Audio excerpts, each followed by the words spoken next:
In this video, we will be covering numbers in Python. We are going to be using repl.it, which allows us to just run some Python code without any configuration. So the first thing we will do is initialize a number variable. We do not need any sort of declaration type. We just create a number. So we set a variable called mynum to 5. And if we go ahead and print, that'll give us the answer of 5 on the right. We can also verify the type. And that is going to give us a type of integer. Now for adding is very easy. We just take 5 plus 5. And that gives us 10. Subtracting is pretty self-explanatory as well. Now if we want to multiply, all we need is the asterisk. That is our times operator. That gives us 25. If we want to divide, just a forward slash. Finally, if you want an exponent, it's going to be a double asterisk. A single asterisk will just multiply the two numbers. A double asterisk will be 5 to the 5th power, which gives us a value of 3,125.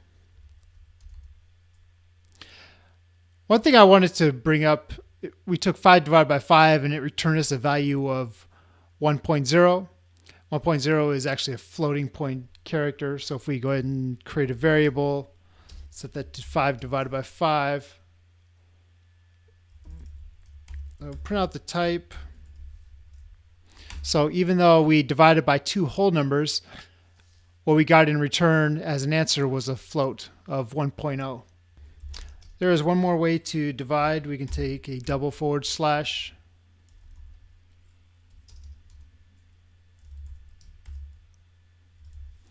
And if we take the answer, that will give us an integer value of 1.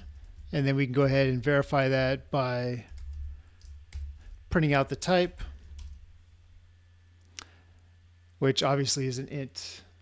Now there's one thing to be aware of here. It is going to take the floor value of whatever the actual answer is. So if I take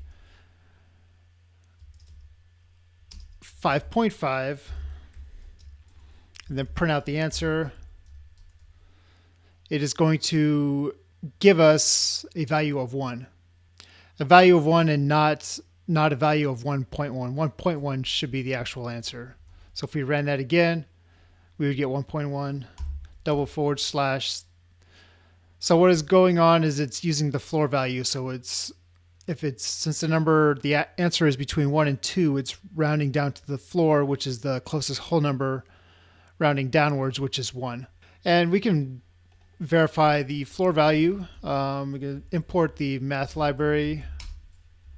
And if we return to the bottom,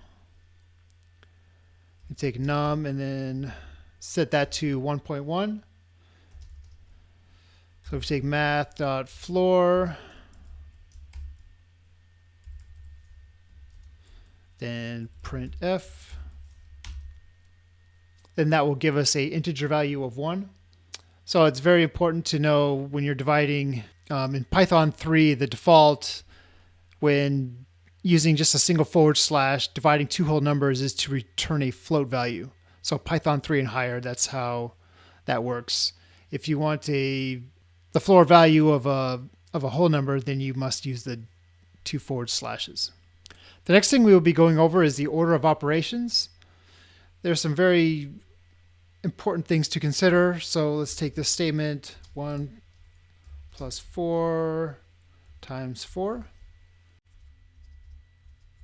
And print the value. And we get the value of 17. So what's going on here is 4 times 4 is being executed first because multiplying is a higher order of operation than adding. So we have 4 times 4 and then adding 1 will give us 17. Now if we want to force the 1 plus 4 to execute first, we can certainly do that by using parentheses. So parentheses has the highest order of operations. Take that times 4. and print that value, we will get a value of 20. We will do one more example similar to this one, except we will take that to the fourth power.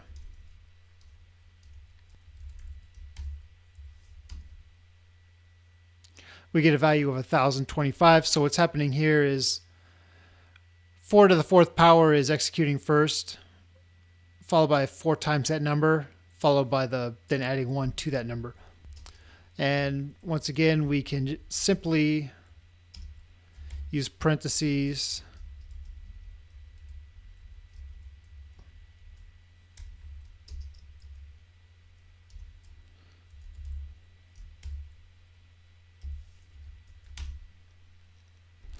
So obviously we have a much larger number, 83,521. So we're taking, 4 times 4 is executing first, then adding 1, which will give us 17. So 17th to the fourth power will give us the value of 83,521.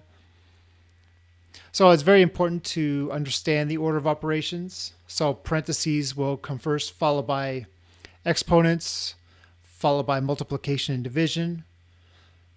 And at the end, the last thing is going to be addition and subtraction. The final thing we'll be going over is numeric data types. So if I want to set an integer value, I just create a variable and set it to an integer.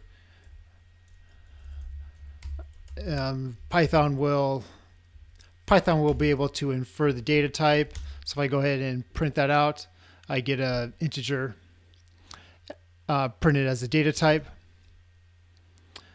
We do the same thing with a float. So if we set this to 5.0,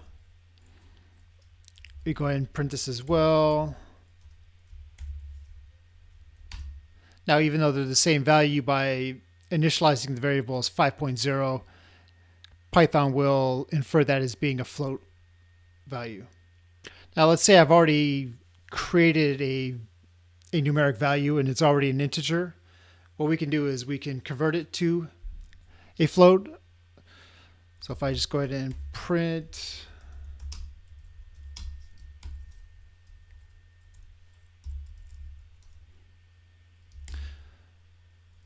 I can use the float built-in function and then pass the variable in, and obviously the answer that I get back is 5.0, which is a float value. And then we can also use fractions. So the 1 divided by 7, 1 and 7 obviously are both whole numbers, but since we're dividing, Python will know to make that a float type also. If I go ahead and print f, obviously it's a number that has a lot of places to the right of the decimal.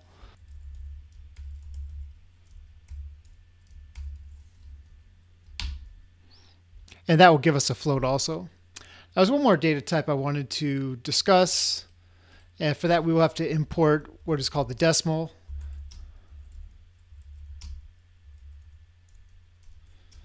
So we're going to import 2 things, the decimal class and a function called getContext.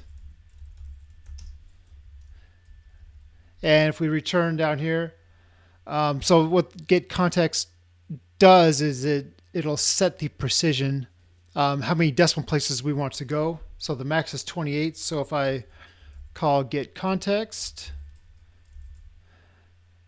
we can set that to 28. If we go ahead and create a decimal with the value we got from f,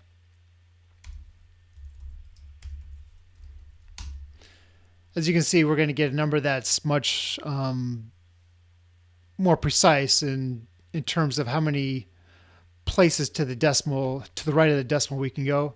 And this is all one answer here. So the 625 is just wrap around from the previous line. So if we adjust that, we can just see how this is all one answer right here. Finally, there's one more thing I wanted to bring up. So let's consider this statement.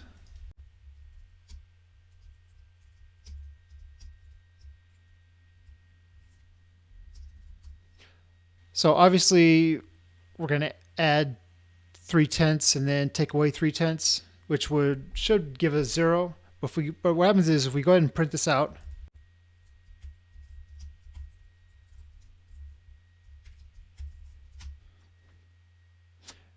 notice we got a value of 5.55 and just a bunch of other places to the right of the decimal, times 10 to the negative 17. What we got was a number that is almost 0. And then if we use the decimal, I'm going to go ahead and copy that.